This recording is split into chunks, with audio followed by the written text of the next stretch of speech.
અમદાવાદમાં એક તરફ કમળાના રોગચાળાએ માઝા મૂકી છે, ત્યારે હવે આ કમળાનો ખતરો પોલીસના પરિવારજનો ઉપર પણ તોડાઈ રહ્યો છે।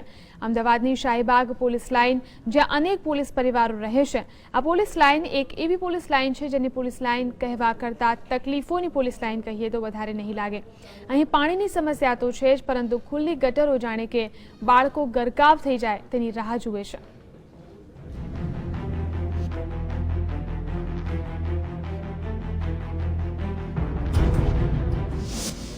પોલીસ શહેરની સુરક્ષા કરે છે, પરંતુ અમદાવાદની શાહીબાગ પોલીસ લાઇનના પોલીસ પરિવારોની રક્ષા કોણ કરશે તે એક મોટો સવાલ છે।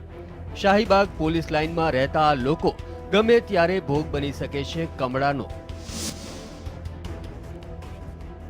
કારણ કે આ પોલીસ પરિવારોને જે ટાંકીમાંથી પાણી વિતરણ કરવામાં આવે છે તેના આ દ્રશ્યો જોઈને કદાચ આપને ઉબકા આવવા લાગશે। આ તો થઈ એ ટાંકીની વાત જેમાંથી પોલીસ લાઇનની અંદર લોકોને પાણીનું વિતરણ કરવામાં આવે છે, પરંતુ આ પોલીસ લાઇનની તો એવી હાલત છે કે છેલ્લા 8 દિવસથી અહીંના રહીશોને પાણી માટે તડબડવું પડે છે, કારણ કે છેલ્લા 8 દિવસ કરતાં વધુ સમયથી અહીં પાણી વિતરણ કરવામાં જ આવ્યું નથી, કારણ કે પોલીસ લાઇનની પાણીની ઇલેક્ટ્રિક મોટર ખરાબ થઈ ગઈ છે અને પોલીસ અધિકારીઓ પાસે પાણીની મોટર ખરીદવાનો સમય નથી, અને સમય છે તો ઇલેક્ટ્રિક મોટર ખરીદવા માટે રૂપિયા ખર્ચવા નથી। ત્યારે આવો સાંભળીએ શાહીબાગ પોલીસ લાઇનની પાણીની પડોજણને। પાણીનો પ્રોબ્લેમ છે, ગટર લાઇનનો પ્રોબ્લેમ છે, ગટરના ઢાંકણા ખુલ્લા રહે છે, ગંદકી થાય છે, તો એના માટે અમે રજૂઆત કરવા આવ્યા હતા કમિશનર ઓફિસે। અમદાવાદ શહેરની સૌથી મહત્વની ગણાતી શાહીબાગ પોલીસ લાઇનની હાલત તો એવી છે કે અહીં ખુલ્લી ગટરો જાણે મોતની ગટરો જેવી છે, કારણ કે આ ખુલ્લી ગટરો એટલી ઊંડી છે અને તેમાં એટલી હદે કાદવ છે કે કોઈ પણ બાળક રમતા રમતા ગમે ત્યારે આ ખુલ્લી ગટરમાં ખાબકી શકે છે। ત્યારે સવાલ એ થાય કે શું આ ખુલ્લી ગટરો કોઈ બાળકનો ભોગ લે ત્યારબાદ જ તેનો ઉકેલ કરાશે?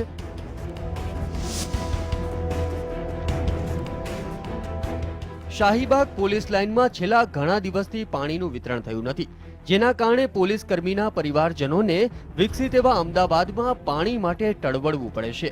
ત્યારે સવાલ એ થાય કે અહીં દર મહિને 100 રૂપિયા પાણી વેરો લેવામાં આવે છે, પોલીસ કર્મીઓના પગારમાંથી 200 રૂપિયા વેલફેર ફંડના નામે ઉઘરાવાય છે, પરંતુ વેલફેર ફંડમાંથી ક્યારેય આ પોલીસ લાઇનનો ઉદ્ધાર થયો હોય તેવું લાગતું નથી। સૌથી ચોંકાવનારી વાત તો એ છે કે આ વેલફેર ફંડ પણ કોન્સ્ટેબલ, હેડ કોન્સ્ટેબલ, હોમગાર્ડ, એમ કહીએ કે PSI થી નીચેના તમામ પોલીસ કર્મીઓના પગારમાંથી વેલફેર ફંડના નામે 200 રૂપિયા કાપી લેવામાં આવે છે, પરંતુ આજ નાના પોલીસ કર્મીઓ જ્યાં રહે છે ત્યાંની હાલત એટલી હદે ખરાબ છે।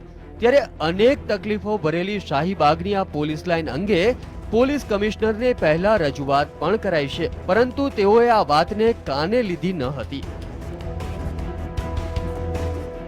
વાત છે કમળાની। અમદાવાદના શાહીબાગ પોલીસ હેડક્વાર્ટરના પોલીસ પરિવારજનો કે જેઓ થોડા પાણી માટે ટળવળે છે, તેઓને છેલ્લા 8 દિવસથી પાણી નથી મળ્યું। આ પરિવારજનોને જે પાણીની ટાંકીમાંથી પાણી મળી રહે છે તેની હાલત જોતા આ પોલીસ પરિવારો ગમે ત્યારે કમળાના રોગમાં ગરકાવ થઈ શકે છે। ત્યારે રોગચાળો કાબૂમાં હોવાની વાત કરતું તંત્ર ક્યારે જાગશે? જ્યારે આ પોલીસ પરિવારો રોગચાળોનો ભોગ બને ત્યારે, કે પછી આ પોલીસ પરિવારજનોમાંથી કોઈ એકનું મોત નીપજે ત્યારે? કેમેરામેન રોનક ગોસ્વામી સાથે નિસર્ગ, GSTV, અમદાવાદ।